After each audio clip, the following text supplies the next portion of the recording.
নারীদেরকে বলবো, আপনারা পুরুষদের প্রতিদ্বন্দ্বী নন, আপনারা পুরুষদের পরিপূরক। একজন নেককার নারী একজন পুরুষের পিছনে থাকলে এই পুরুষ বিশ্ব জয় করতে পারবে ইনশাআল্লাহ। পরে আসেন নূহ আলাইহিস সালাম, তার স্ত্রী কি ঈমান এনেছিল? ঈমান আনে নাই। এখানে মনে রাখবেন, আপনি যদি ঈমান না আনেন, আকীদা ঠিক না করেন, আমল ঠিক না করেন, আপনার পরিচয়, বংশ, গোত্র, বর্ণ আপনাকে বাঁচাতে পারবে না। নূহ আলাইহিস সালামের স্ত্রী জাহান্নামে চলে গেছে, লূত আলাইহিস সালামের স্ত্রী জাহান্নামে চলে গেছে, যদিও তারা নবীদের আন্ডারে ছিলেন। আল্লাহর রাসূল সাল্লাল্লাহু আলাইহি ওয়াসাল্লাম তার মেয়ে ফাতিমা রাদিয়াল্লাহু আনহাকে বলেছেন, দুনিয়াতে যা চাওয়ার আমার কাছে চেয়ে নাও, পরকালে তোমার উপকার করতে পারছি না আমি।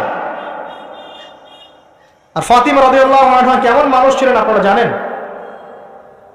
তো আমি আমাদের মা বোনদেরকে অনুরোধ করবো, আল্লাহকে ভয় করেন, নিজের নফস ঠিক করেন, নিজের কবরের ফিকির করেন, আমল আকীদা ঠিক করেন। আপনি কত বড় আলেমের স্ত্রী, কত বড় শাইখের স্ত্রী, আপনি আপনার স্বামী কত বড় পলিটিক্যাল লিডার, কত বড় সোশ্যাল লিডার, এটার মানদণ্ড আল্লাহ দেখবেন না। আপনার ঈমান, আমল, তাকওয়া শুধু আল্লাহ পাক দেখবেন। আসেন কোরআনের পাতায় পাতায় যাই, চলেন আপনাকে নিয়ে যাচ্ছি। ইব্রাহিম আলাইহিস সালাম নাম শুনেছেন? তার স্ত্রী সারা আলাইহিস সালাম পৃথিবীর সুন্দরী নারীদের মধ্যে অন্যতম। দুজন সুন্দরী নারীর কথা এসেছে, একজন হাওয়া আলাইহিস সালাম, একজন সারা আলাইহিস সালাম। আমাদের এইসব সুন্দরী নারীদের চেয়ে হাজার গুণ সুন্দরী ছিল, অত্যন্ত সুন্দরী।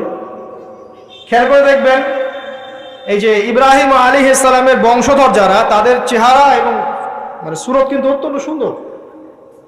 আমাদের নবী মুহাম্মদ সাল্লাল্লাহু আলাইহি ওয়াসাল্লাম প্রচন্ড সুন্দর ছিলেন না? তার আদি পিতাকে ইসমাইল আলাইহিস সালাম না